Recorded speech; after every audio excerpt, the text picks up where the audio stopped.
Welcome back to the Paranormal Girl podcast. I am your host, Kristen. Halloween is almost here. The veil grows thinner as All Hallows Eve approaches, my little goblins and ghouls. Are you ready? I sure am. I can't wait. This year, I am celebrating my favorite holiday a little bit differently. I've got the regular stuff all squared away. My jack-o'-lanterns have been carved. Ornaments and decorations are set. My offerings to my great-great-great-grandma Rosina are ready to be placed. Honor your ancestors, if you like, or don't. Personal preference. But this year, on October 31st, I will be searching for ghosts. No, really, I will. I will be returning to St. Ignatius Hospital for a second go, round dos. As a reminder, the first time I visited, a shadow person was seen behind me in the security cameras minutes after I felt nausea in the room from whence it exited. I had my first experience with an undeniable scent of something that really had no place being there. I used a RemPod for the first time, and I had some really interesting things happen with that at one point in the evening. Got totally skeezed out in the nuns' quarters, aka the creepy attic. Nothing paranormal happened up there. I was just more scared of a possible person who had snuck in and was now lying in wait for me somewhere in the dark. Creepy stuff. There were no windows up there. It was so dark, suffocatingly cramped. It just made me nervous. But there is so much more to be discovered at this location. From recent research, as I understand it, there is an apparition of the hospital's first patient, a mangled and disfigured man that has been reported. There is a strange green light anomaly seen all throughout the place. And then there is the thing. A large, dark mass. It rushes at you out of nowhere. People report a buzzing. What in the world do y'all think that thing is? Now, I've been pretty dang transparent with my listeners since the beginning of this show. Here's a little more honesty for you.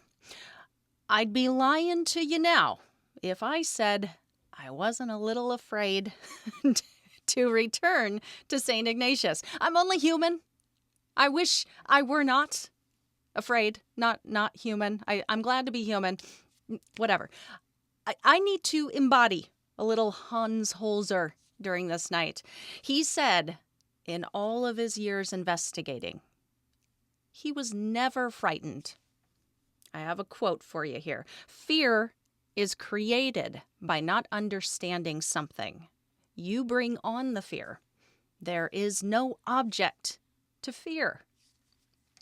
That is what he said, and I believe him, and I agree with him. I'm still afraid.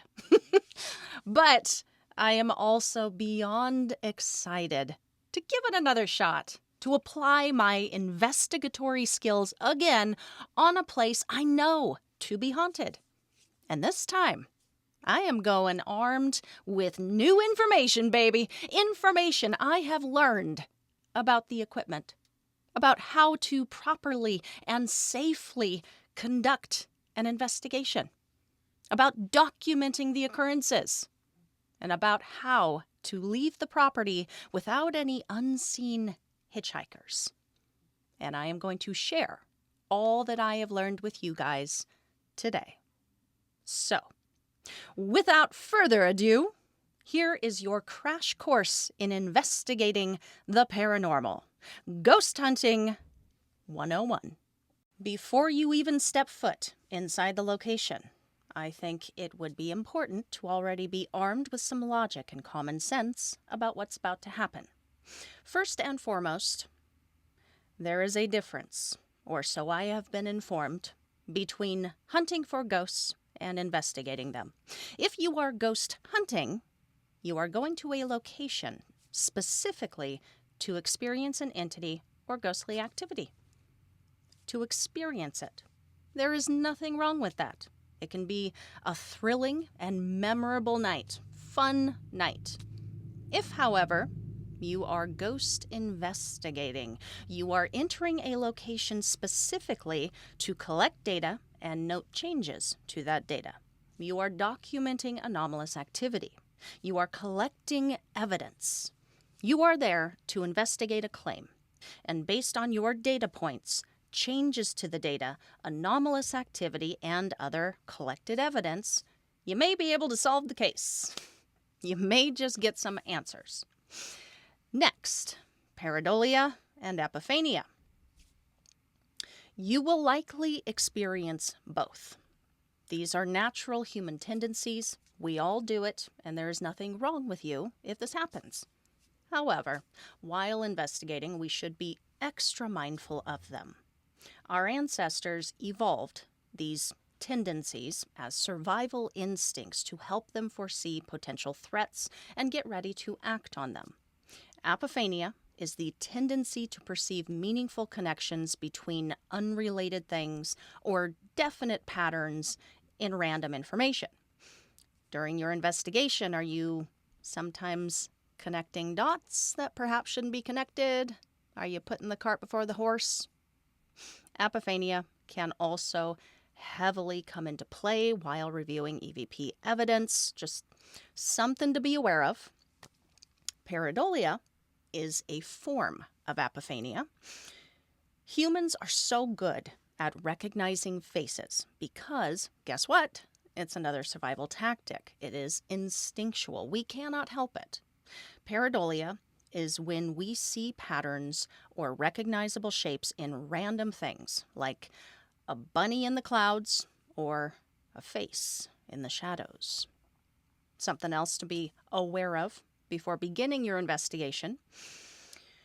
Over the course of the evening, you are likely going to be so bored.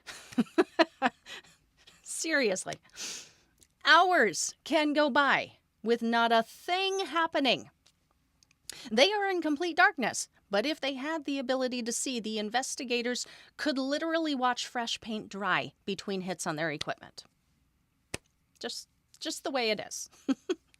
The greatest thing ghost hunting reality TV did was bring interest, enthusiasm, and attention to the world of investigating. The greatest disservice was pushing the lie that haunted places are active from the moment you step foot inside to the moment you leave.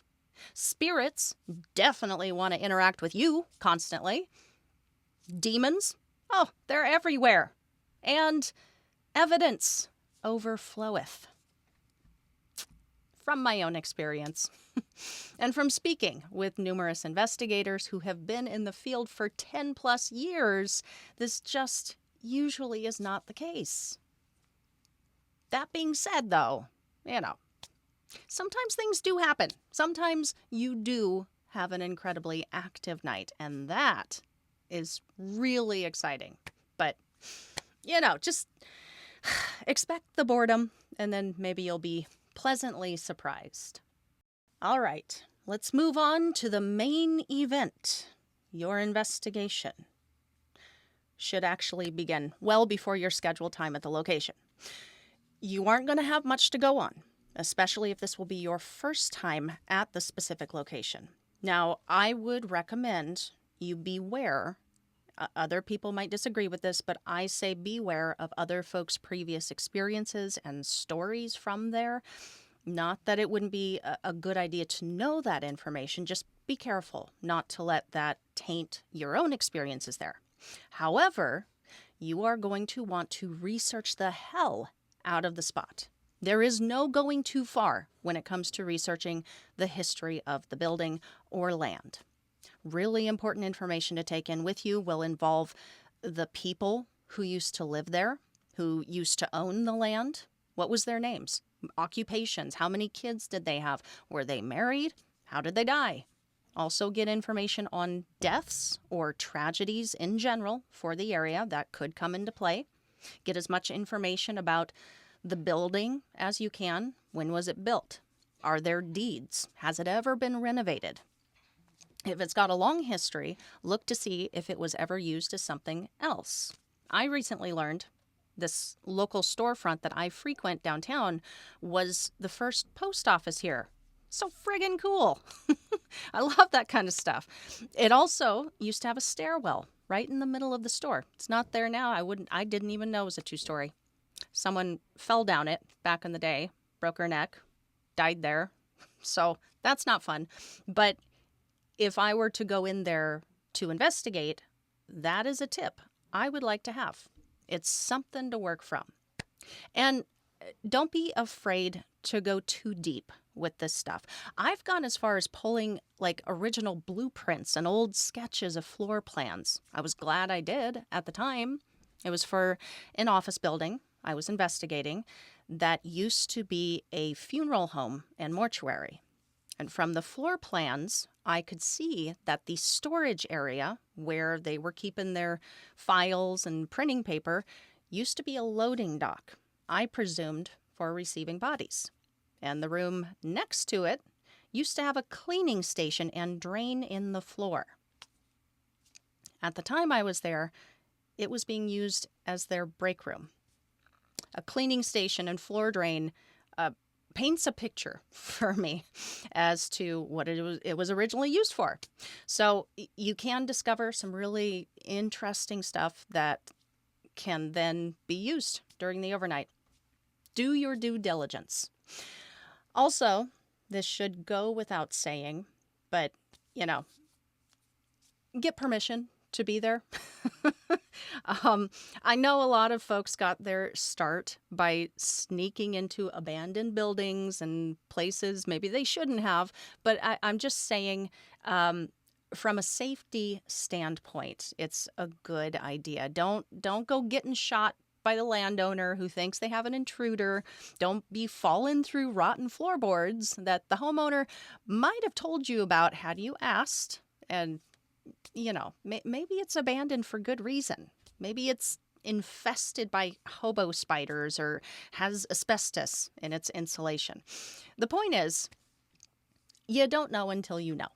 And people have gotten hurt or in trouble for trespassing when there was just no need to. There are plenty of really awesome locations you can buy a night to go in, and also plenty of locations where the owner would probably be happy to let you in for free.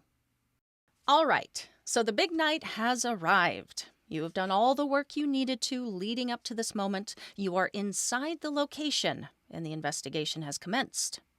Hopefully, you have given some thought as to your plan of attack for the evening. At this point, many investigators will start the night off with a prayer or something similar for protection and safety. And hopefully, you've given some thought by this point as to what equipment, if any, you will be implementing. Everyone is going to have different opinions about the setup, the methods used, and the equipment. I have gone through everything for this episode as carefully as I could as far as why a piece of equipment is theorized to work, why it might be total bunk.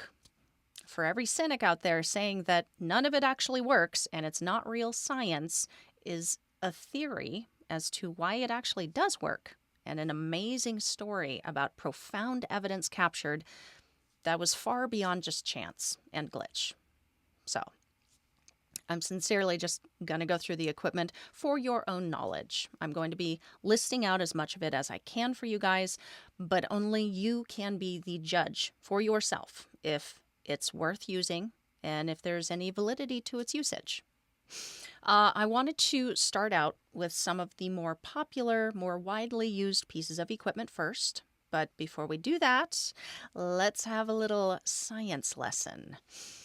A lot of the modern fancier equipment and our theories surrounding ghosts is based on electromagnetic fields and electromagnetic energy.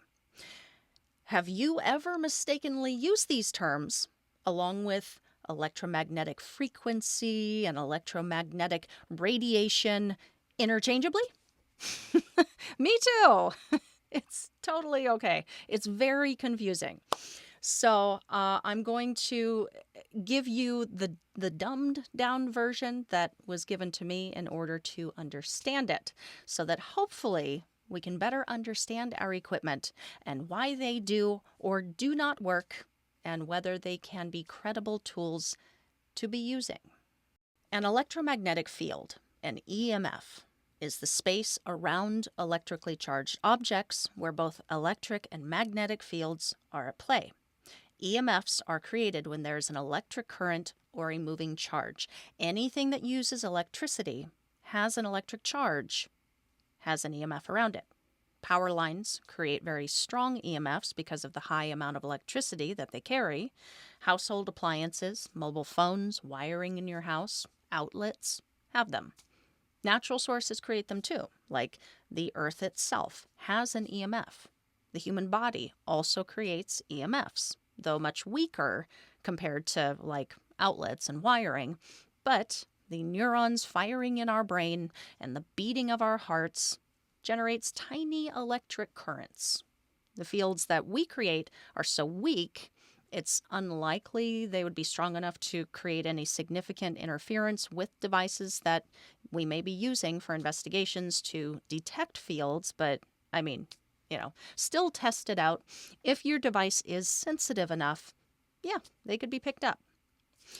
That is also something important to consider. If you are of the belief that though living humans aren't putting out a strong EMF, spirits would, just something to think about. All right, the electromagnetic field, when there is motion or oscillation of the electric charges, sends out electromagnetic radiation via waves that travel through space. To simplify, you flip on a light switch, electric current moves through the wires in alternating directions. It's alternating current. This constant reversal of direction causes that oscillation of the electromagnetic field, which sends out the radiation, waves of energy that move outward. That would be the visible light out of the light bulb. Visible light is electromagnetic radiation. Also microwaves, gamma rays, X-rays, also UV and infrared radiation too. If you are familiar with investigating, those two come into play quite a bit as well. Electromagnetic energy is the energy that is carried out by the electromagnetic waves, which, depending on how high or low their frequency, will indicate how strong or weak the energy. In ghost investigation, usually we are only ever trying to detect either the electromagnetic field, essentially the source point, or the energy that comes of that field. The theory being that the presence of either would be indicative of something anomalous when there is no other reason for the EMF or energy to be there. I think I got that right. Please understand, I am not an expert. I am a layperson trying to better understand this information so that I can apply a fair skeptical look at ghost hunting equipment. The period of time I spent trying to break down the electromagnetic spectrum for myself contained a lot of moments of me going, wait, what? But this is as hard as this information is going to get today. I promise. So long as we understand what can create a field and what creates the energy, I think we can better understand the data that our equipment is giving us. So there's two main genres of equipment that we can utilize: detection tools versus tools used to record what is being detected. Let's start with EMF detectors. There are tons of variations on the market today. I will just throw out a few that you have probably heard of and then explain the differences. First up, the K2 meter. These devices were originally developed to be used by electricians to locate electromagnetic fields coming from faulty wiring and appliances. This device became widely popular after being featured on early ghost hunting TV shows and is, to my knowledge, still the most used piece of equipment out there and the most hated by debunkers. It is a small, handheld, simple-to-use tool with a colorful display and LED lights that illuminate when a field is detected. It is theorized that when the needle spikes in an area where there should be no electricity to do so, this may be evidence of something far more anomalous. The underlying theory is that ghosts emit or affect EMFs. And this would be where you question whether or not you think a spirit of someone can give off a more powerful EMF than a living human being does, which, again, is not that much. Your toaster emits a stronger EMF than you do. Mel meters were introduced in 2008, and their invention comes with a rather sad but maybe hopeful story.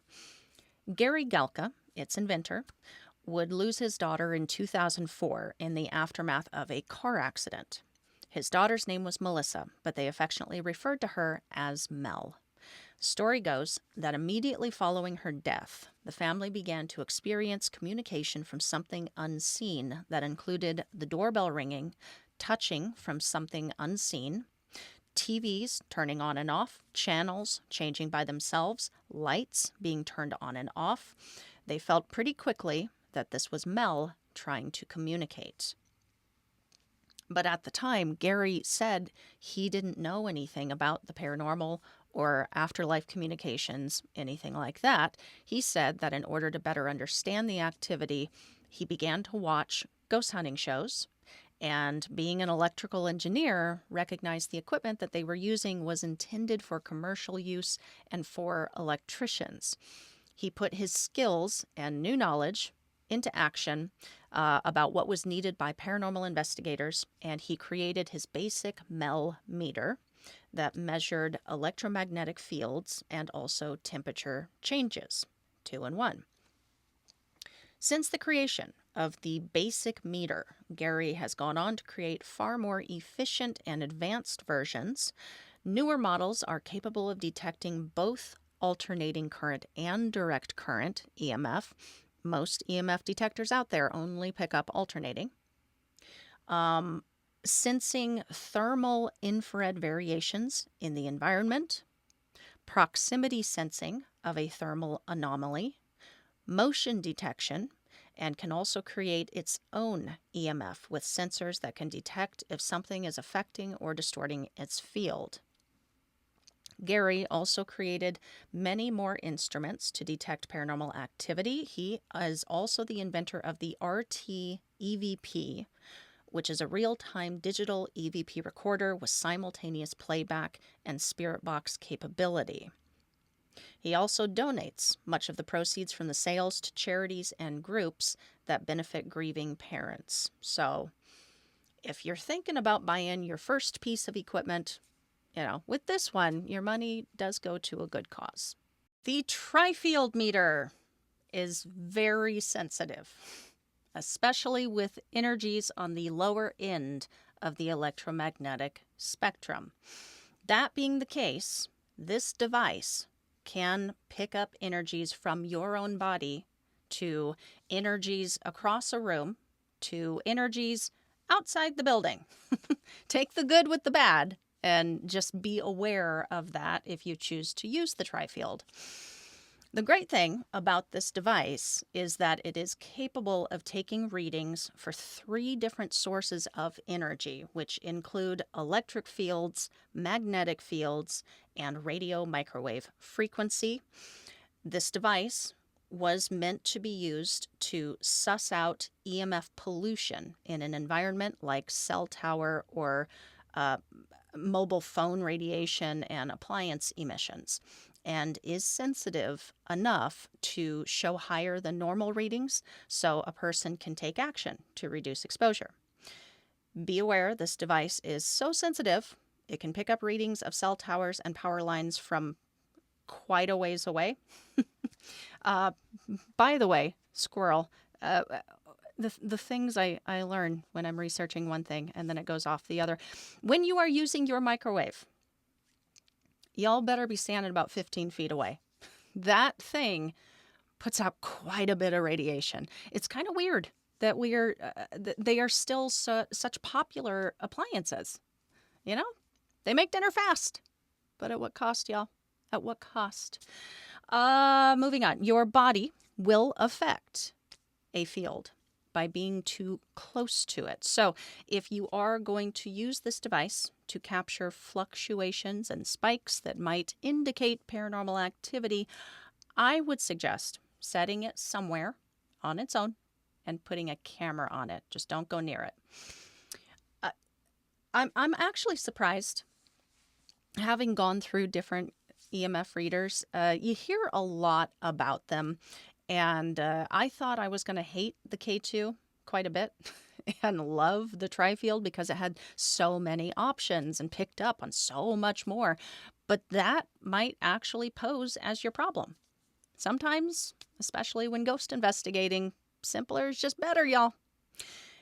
And I don't think I mentioned before, but with these devices and most devices to follow, it is of utmost importance, absolutely a must, establish your baseline readings in every room. Get baselines for outside versus inside. And if you have the ability to do so, get baselines for different times of the day. That's a lot of work. But if you're really wanting to attack a claimed haunting from as unbiased and scientifically approached as possible, you've got to know if the spikes that you are getting are normal or abnormal for the location. If the same readings are seen during the day as being seen at night when the homeowner says the ghost is active, you've got to know if what you're getting is coming from the neighbor's house. If you don't want to do all the extra work, go ghost hunting instead. You will have just as much fun. I promise. PKE meter picks up psychokinetic energies. Just kidding. This is, of course, the device from the Ghostbusters. Psychokinetic energy is paranormal theory, and we have no way to measure such signatures. Yet. Can't measure them yet, but wouldn't that be nice, right? Investigators in the past have also incorporated the use of a Gauss meter. This would narrow down your scope of focus to detection of magnetic fields. That may be important data, depending on the other equipment that you may be using, and if you think ghosts are magnetically inclined. I'm not sure. Personally, I have not used one. RemPods! Yay! Jazz hands. RemPods were also developed by Gary Galka. These are in this EMF family, but unlike an EMF detector, these create the EMF via an antenna and then will notify you via sounds and LED lights if something disturbs the field it creates. I have had the opportunity to use these now a couple of times and documented some rather interesting activity from them. Now, as I mentioned at the top of the show, I am going to have the opportunity to test my original interaction with this device back at St. Ignatius. I'm going to start with it in the exact same spot. If I get a similar reaction, I'm going to play around with placement and note the distance of anything that could possibly set it off, which is what made it so impressive to me in the first place. Because the building does not have electricity. The closest power lines were 30 to 40 feet away. I was 10 feet away, but I was just sitting, not moving, nothing. And this thing lit up, seemingly in response to my questions. Having had some time to reflect and study on other possible causes for the disturbances that can be seen in the RemPod, I now know things like walkie-talkies being used will set them off easily. Their frequency can fly right through your field and bam, you think you're talking to the dead, even from the next room over. I do not recall that anyone in the group spread throughout the building that night had walkies. I just don't.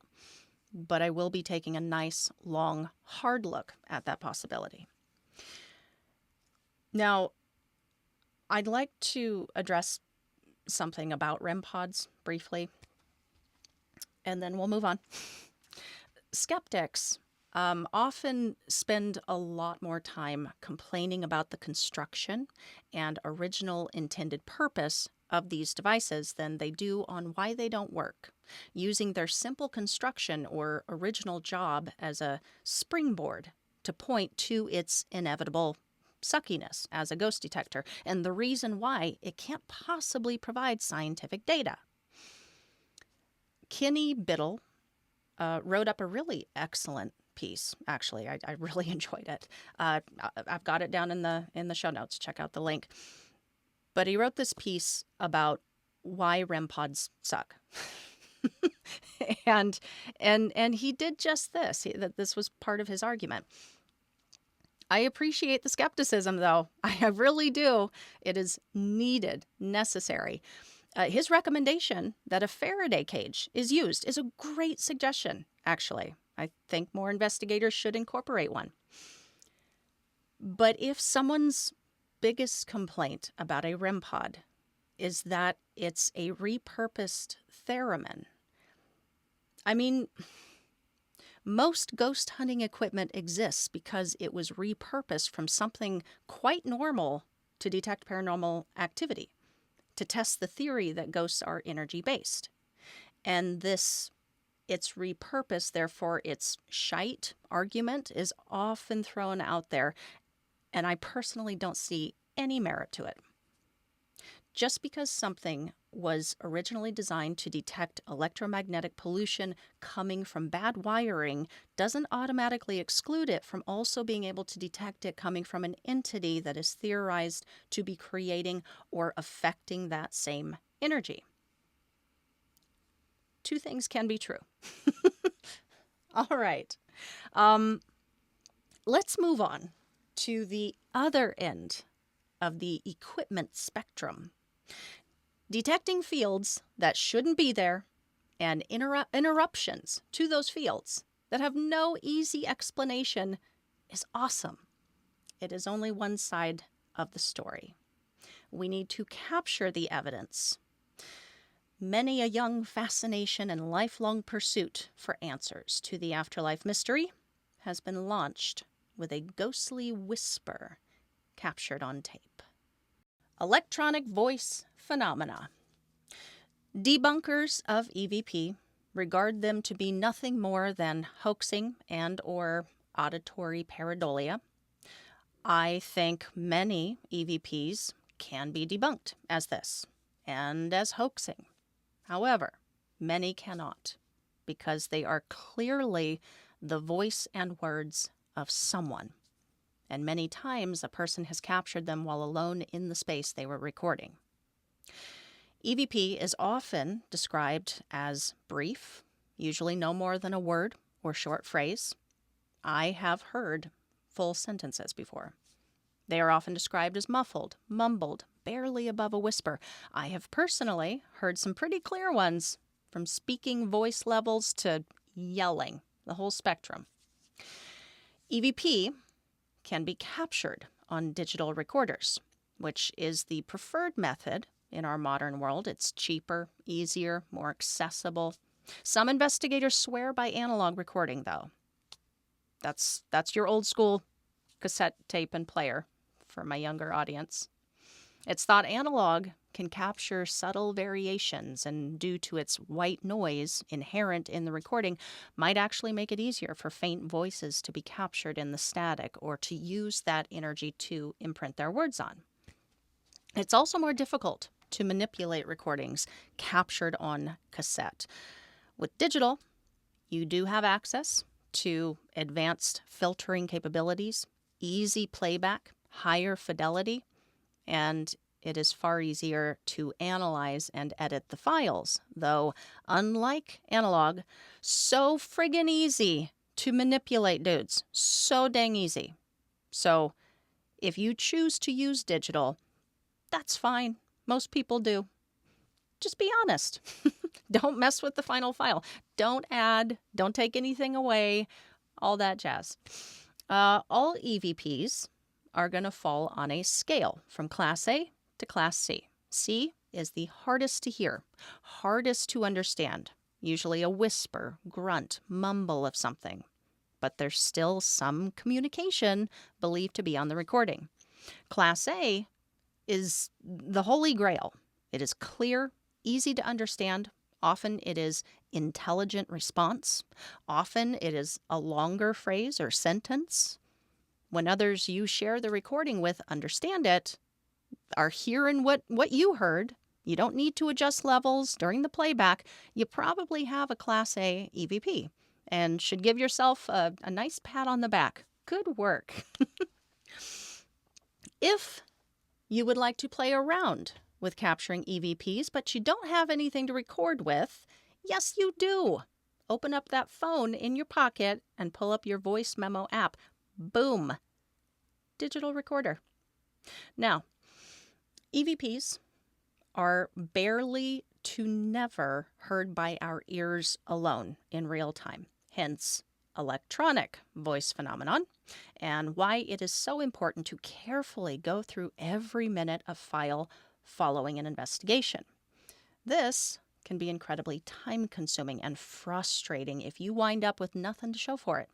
However, there are tools that can be used to hear a ghost as they are speaking. The spirit box is based on the theory that ghosts can manipulate radio frequencies. In doing so, they may be able to communicate in real time. The spirit box works by scanning through radio frequencies, which produces a stream of static and fragments of audio. The user has the device on and scanning while they ask questions and hopefully receive answers by the spirits who are manipulating the frequencies to land on certain words, phrases, or even strung together words from consecutive channel hits to form a full sentence. In 2002, Frank Sumption, who was already a fan of electronic voice phenomena, would be the first person to communicate with spirits in real time via electronic equipment when he developed Frank's box. This device utilized a modified radio receiver to sweep through frequencies in order to allow spirits something to manipulate in order to get a message through. There's a really neat video on YouTube of Frank sharing an example and stories of communications that he felt he had received from his deceased son. Said it sounded like him and everything. Frank would only create 180 of these devices at the time, but since the introduction of Frank's box, numerous variations and improvements emerged and became commercially available. A very popular model is the SB7. I have gotten to speak with many investigators about this device, and based on those discussions, you either love them or you hate them. The biggest complaint by users of the Spirit Box is the irritating static. That is my biggest complaint too. We have so much in common. It just makes it very difficult to hear any words coming through it. And then the static just grates on my nerves in general. But fear not, fearless ones. There are accessories you can purchase that can be used with your Spirit Box in order to reduce the headache inducement and more clearly bring forth the communication, called a spirit portal. There are a few variations of these as well, but all of them seem to provide the same effect, just in different sizes. A very popular method of communication that incorporates the Spirit Box is called the Estes method. This is where a sitter has the S-Box hooked up to soundproof headphones and is wearing a blindfold. The headphones and blindfold is to reduce external stimuli that might affect what they say. They then simply call out whatever they hear through the device. All the while, an investigator is asking questions of the ghost who, in theory, is manipulating the spirit box. I've heard some pretty interesting conversations taking place during Estes sessions. Another device. This one is highly debated, but let's talk about it. The Ovilus, created by Bill Chappell. If the RemPod and K2 meters drive debunkers to the brink, the Ovilus gonna push them over the edge. Okay. Right over the edge. The Ovilus is a pretty simple concept. It contains a database of words, and based on readings it takes of electromagnetic fields and temperatures, it gives you the word that corresponds to that combination. I actually do not have an issue with the basics of how this thing is said to work. This object is based on the theory ghosts are made of and can affect energy, just like most of the rest of the investigation equipment that is available.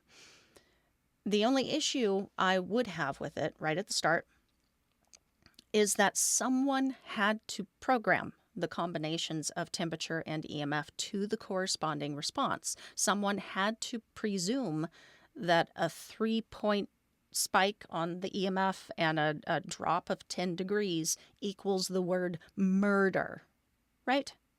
Yeah. Skeptics have brought up also that because the database is limited and can never give you new words that aren't already included, it's never not going to give you dramatic responses and can't give you reliable, relevant communication. However, this device has come a long way in offering more substantial and wider ranging information in its database. The developer says now, and since the earliest versions, the Ovilus does not use random word generation. It is in fact based on those environmental readings. Coolio.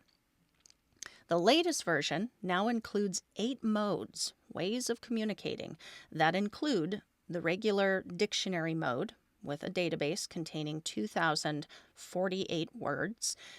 If you are curious what words are in the Ovilus, are included in the Ovilus, Bill Chappell does include the list already for the public to check out on his website. I really appreciate the transparency. Draw mode, which is what it sounds like, gives you drawings based on readings. Energy mode, which will read static and EMF. Log mode, which is just a memory history mode of things that the Ovilus has already said and you can look back on. Motion mode. The website says this mode is good for watching for footsteps or something touching the device as it helps you visualize vibration. Not quite sure I understand that one, but I get the concept. Phonetic mode. The words created in this mode are not necessarily already programmed in, as this mode forms words in phoneme chunks, just pieces of words, creates new words. True-false mode, no explanation needed, I don't think. And proximity modes, sensors respond to EMF and static electricity around you and shows you where the source of that is in proximity to yourself. People have referred to the Ovilus as a speak and spell for ghosts. And that is actually true to some extent. If you believe the ghosts are affecting the changes in those environments that the device is using to choose the words that it displays. But unlike the speak and spell, again, there's no random word generation taking place, and the Ovilus, according to its developer, is not based off of a pre-programmed gaming system like those toys of old. Any of my listeners have a speak and spell when they were a kid. Those were a little before my time. Not too far before, but a couple of years. Let's move on to devices used for visual evidence captures. Then we will close today out with a segment we're going to call The Island of Misfit Ghost Hunting Toys. Capturing ghosts on film has a very long history. Since the birth of both movie and still cameras, we have attempted to capture the likeness of spirits. We have done it for entertainment purposes. Some have used people's desire to believe it could be done to perpetrate hoaxes for profit. Boo! But countless folks have also captured what they truly believe to be actual evidence, photographic proof of unseen entities and anomalies. Whether shooting on digital or film camera doesn't seem to matter. Things not seen by the naked eye can be and are picked up, but there are pros and cons to the different formats. Let's talk about that. Advantages of shooting on digital: it is less expensive, more accessible, and easier to use for the average user. Results are quick. You will have the ability to view photos and footage instantly, allowing investigators to assess captured anomalies on site at the moment of capture. This ability will also allow them to adjust settings and angles accordingly.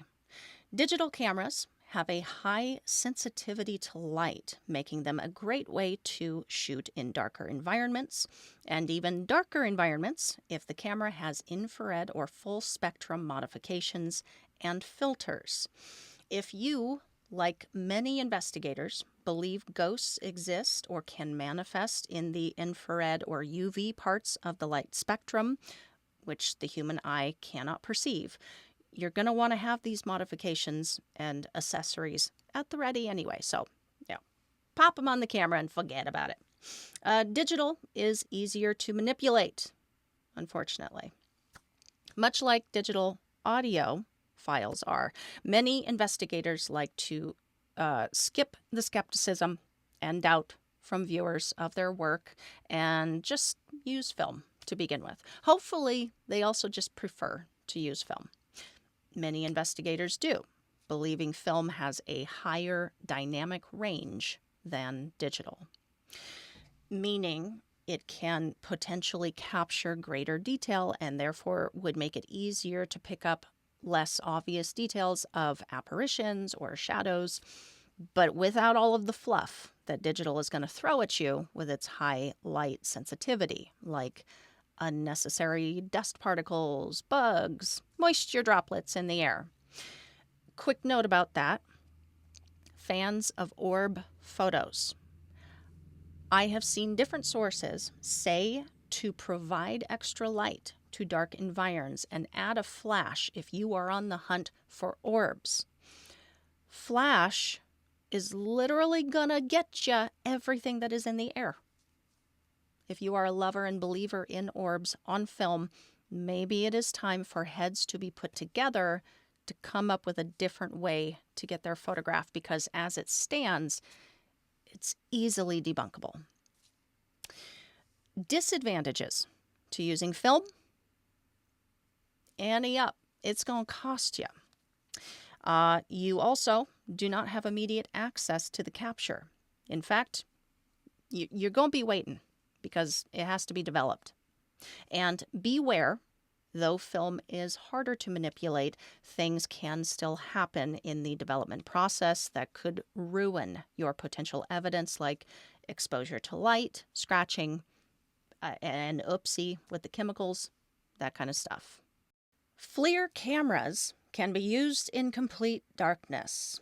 This is a thermal imaging camera that detects infrared radiation, heat, or lack thereof, and converts it to a visual image that we can see. FLIRs have high sensitivity to temperature shifts. And though in their real-world military and law enforcement applications, they would be used for sussing out hidden heat signatures of living bodies lying in wait, in ghost theory, the FLIR's ability to indicate extreme cold spots, not what it was built for, is an advantage. That can also indicate natural factors too, though, so be logical and thoroughly investigate what else it could be that you are picking up. What's creating the cold spot? All right. Last camera I want to mention. Structured light sensor cameras, SLS cameras. These are so popular due to their use on ghost hunting programs, and they are just fun to use. Are they worth the hype, though? I'm surprised to say that, yeah, I actually think they might be, if you know how to properly use them and can disregard false positives, and if you know how they actually work. The SLS camera is repurposed technology to find ghosts. Surprise! Shocker, right? Jokes aside, this repurposing really does make sense, dudes. And I think it helps to support the theory that ghosts do create cold spots and temperature drops. And I will get to why in just a second. Skeptical argument number 1. If the SLS is detecting and picking up on infrared readings, then you should be able to see the ghost standing there with your separate regular infrared camera. Why can't you? So, the technology behind the SLS camera was originally developed by Microsoft for Xbox 360 Kinect. The original purpose was to allow players to interact with video games without a physical controller, instead using their body movements and gestures to control the game. This technology uses a combination of an infrared projector to shoot out thousands of tiny invisible infrared dots into a space, and an infrared camera and sensor to capture any distortion of these dots and process them to create a 3D model. Its software analyzes this data to detect depth differences in a space and any human-like shapes. When that is detected, it applies a stick figure over the shape and will follow joint points and movement of the shape. The SLS camera does detect infrared, yes, but its own that is being reflected back to it once it maps the space. The ghost, in this case, doesn't have anything to do with infrared energies. It's just creating 3D depth in the space as the infrared dots hit it. Skeptical argument number 2. False positives are common, and that figure you see is just a chair. SLS figures have been captured dancing, walking, crawling, and physically responding to commands. If chairs and other inanimate objects are doing that, we have a much bigger problem on our hands than ghosts. Same goes for reflections and software glitches and user-created shadows. These can and do create false positives. Very true. But do they wave at you when asked to do so? False positives can easily be sussed out, investigators. It falls on you to analyze and interpret what you're getting. Be logical. Don't read into or play into it. And at the end, if you're getting something intelligent, then, I mean, that's what you're getting. Okay? Skeptical argument number 3. The infrared dots need something to reflect off of in order to map a figure in the first place. If no material form is there, what is creating the distortion in the grid? Well, this is a good question. And my answer is speculative, but theoretically possible. First, colder surfaces more easily reflect IR light, whereas warm surfaces absorb and emit it out as a thermal signature. That is how FLIR cameras work. That's what they pick up on. Colder surfaces more easily reflect this light. I mention this because the cold part of this equation would correspond with the belief in the paranormal world that ghosts cause cold spots and temperature drops. But a cold spot, cold air in itself, would not be enough to create a figure, it needs to be accompanied by material or a material change, like mist, denser air, and depending on their structure and arrangement in the air, molecules. If the speculation were true that entities can alter or manipulate energy in an area, a material change to the air is theoretically possible, and that is how a human form might be detected. Can a ghost gather and manipulate enough energy to manifest enough material, even if it is invisible to our naked eye, to be detected by the SLS camera? Many believe so. Let's talk about our straggling band of misfits, our grab bag of stuff some investigators carry in their toolkits. I'm really just going to go through these quickly for your information. If you have never heard of or thought about these items in a paranormal sense, you can do a little deeper dive. DVR system. This one was one of the top recommendations from an investigator friend of mine. Hadn't thought about how important and convenient that could be during an investigation when you've got multiple cameras running. Laser grid. I have not played around much with these. They're cool looking. These are shown onto a wall or other surface and left in place. This tool would be used to detect movement or changes in an area that might otherwise go unnoticed. Motion detectors.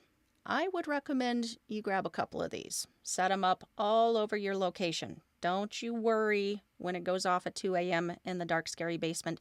Be brave. Go check it out. Or just, go send Aaron down there. Everybody's got an Aaron on their team. Cat balls. These are motion activated. Folks use them for real-time communication. An 800-year-old ghost from the Middle Ages might not find these amusing, so know your audience. Also be aware the slightest vibration can set these off. So stop moving. Stop it. You know what I'm talking about. Stop it. Black lights might come in handy. These are not to detect the ghost, but to gather additional context for the haunting, possibly. It can pick up handprints, footprints, hidden symbols, bodily fluids, maybe messages written from the beyond that our eyeballs might miss. Black lights are also useful to reveal hoaxing or tampering with evidence in a reported haunting. Are you being played? You can find out. Dowsing rods, helpful in finding water, in theory. Also communicating with ghosts, in theory. The movement of dowsing rods is logically explained by the ideomotor effect, which is unconscious small movements we all make without realizing it. Same concept with the Ouija board. But there might be something more to it than that. If you tuned into my spectral short series this summer, you may have caught the awesome story from a woman who communicated with her deceased father using dowsing rods, and with his help figured out the passcode to his phone that contained sentimental photos and videos that only he had. This was after multiple attempts on her part trying to guess the code and getting locked out over and over again.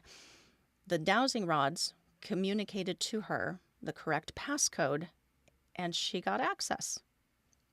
The odds of her success were 1 in 11 million, dudes.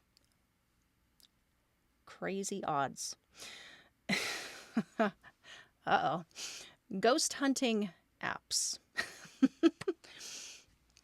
There's plenty of support and disagreement on the validity of these programs. I feel like, look, a ghost either can or cannot manipulate energy. If they can, then what makes a K2 meter any better or more credible than the EMF reader on your phone? Also, and this goes for every single thing that we have covered today. This is my own opinion here, but y'all, do not take any one piece of equipment's word for it.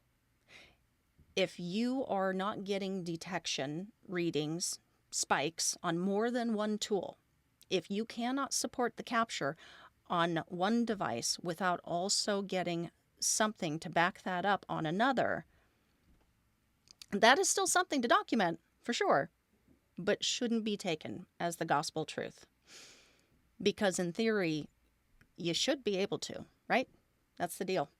So if you capture a word on your phone app and then are also able to detect a form on the SLS, or you got an EVP or snapped a photo with a shadow figure in it, then who cares if you use the phone app? It's just an additional tool. Use them or don't. Personal preference. Also, if you don't already know this, if you are going to use an app, be sure your phone is in airplane mode so you are not setting off your EMF devices. And final piece of equipment, a digital thermometer, because, bro, duh. That is going to come in handy to confirm the cold spot or sudden drop in temperature that you feel. Okay? I would like to include an addendum to our crazy long list today. Y'all gonna be dragging your ghost hunting kits in with you. They so heavy. Here is a list of things to take with you on any investigation that people might not think about beforehand. Extra clothing for when you get cold. Something else for when you get wet. First aid supplies. Safety first, but Band-Aids for after. Paper and something to write with. You are going to be documenting everything.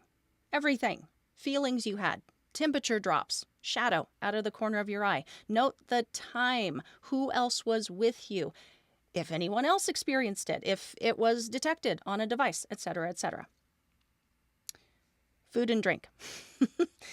Average investigations take anywhere from 6 to 8 hours. Take some sustenance. Extra batteries. You can't have enough batteries. These things can drain like crazy, y'all. And walkie-talkies. Mind the RemPod. Congratulations. You have now reached the end of your investigation. You have one final task to perform that most investigators would recommend you do. Kind of falls in the same category as saying goodbye at the end of your Ouija board session. My understanding is that there is no one standard thing to say, but in whatever way you feel comfortable, you may want to communicate to the spirits of the location that they are not welcome to follow you home, unless that is something you want. I have spoken with a few folks who were happy to have the ghosts tag along, go live with them. That life ain't for me. I'm not telling you one thing is right over another, but you know what? I will give you a cautionary tale to consider. I was at an undisclosed location last year.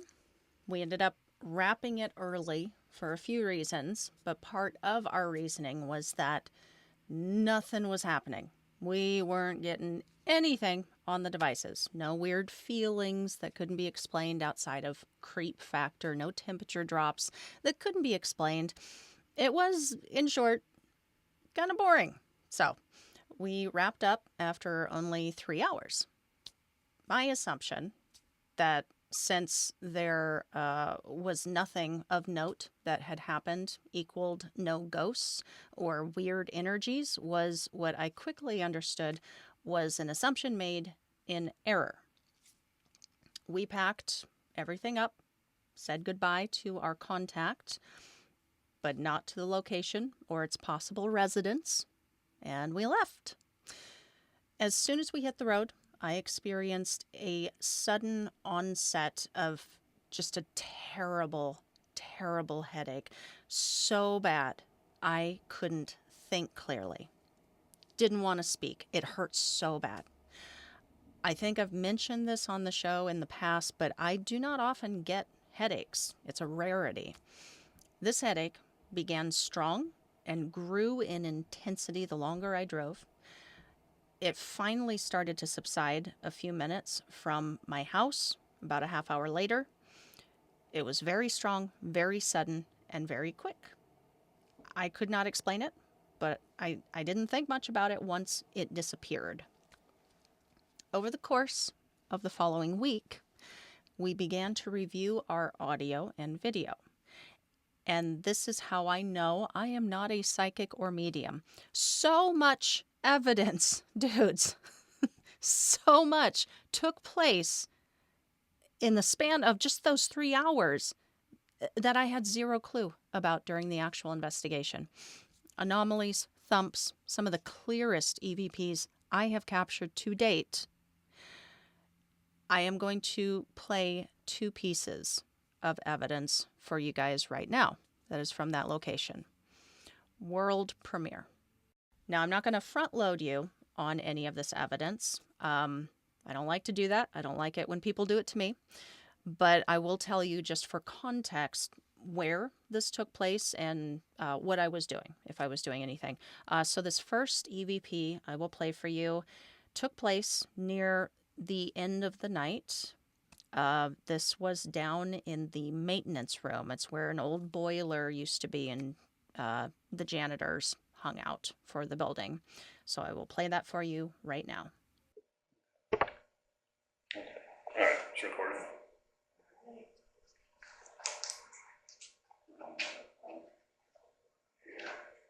This one just for good measure. All right, it's recorded.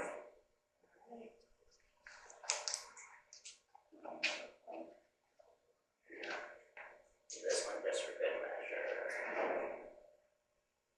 Now, the second piece of evidence, second EVP, this took place right at the end of our night. We were leaving the maintenance area, and I was locking up, and we were getting ready to go back upstairs and pack up everything and leave. Whoa.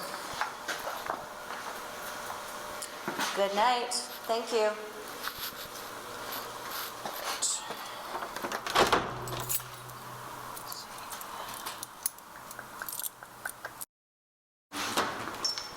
Whoa. Good night. Thank you.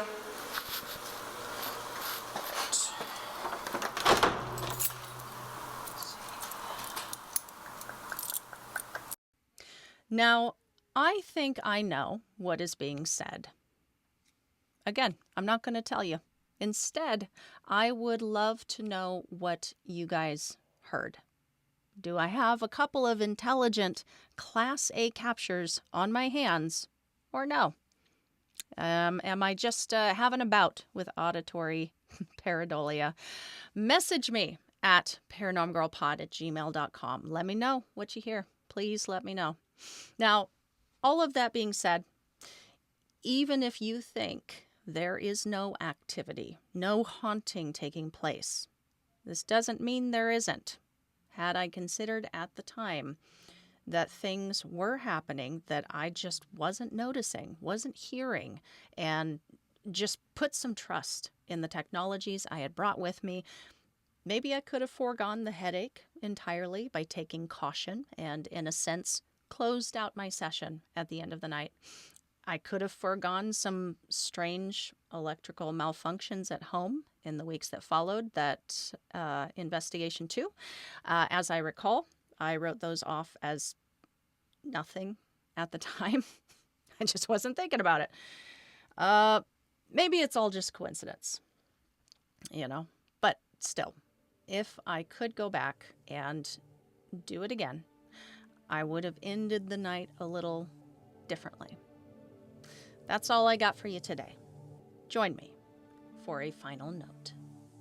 In the early 1900s, Harry Price laid down the framework for the scientifically approached paranormal investigation. He created a how-to handbook and introduced the Ghost Hunter's Kit to the world, a practical toolkit with essential items to document findings without overcomplicating things. Wonderful and marvelous at the time, simple compared to today's standards.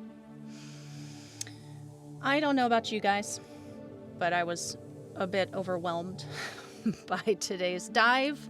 So many things to remember, so many choices. It is easy to get lost in the whirlwind of options and opinions. This was a tough one to get out, not gonna lie. Hence why it's coming at you all a few days late. But instead of getting overwhelmed and seeing stars over all the must-haves and ooh-la-la gadgetry and gizmos, remember, there's nothing wrong with going back to basics. Pull a Harry Price and take only what you need in with you. Don't let a bunch of beeps and LED lights get in the way of your wonder and awe at the mystery. Don't let the excessive amount of choices or other opinions throw you off the scent of why you started investigating in the first place. Investigators catching this one. What is your go-to piece of equipment? What can you not leave home without? And why? Holla at your paranorm girl and get you and your group a shout out on the show. Follow and message me on social, any social, at Paranorm Girl Pod. I'm pretty easy to find. Be sure to subscribe on YouTube and click the notify button so you never miss the visual versions of these episodes. And I believe I did fail to mention last week, but the show now has a spooky storyline. Leave your name, where your story took place, and then tell your story. Just call back if you need more time. 208-717-1655. Listener stories will be featured on an upcoming episode.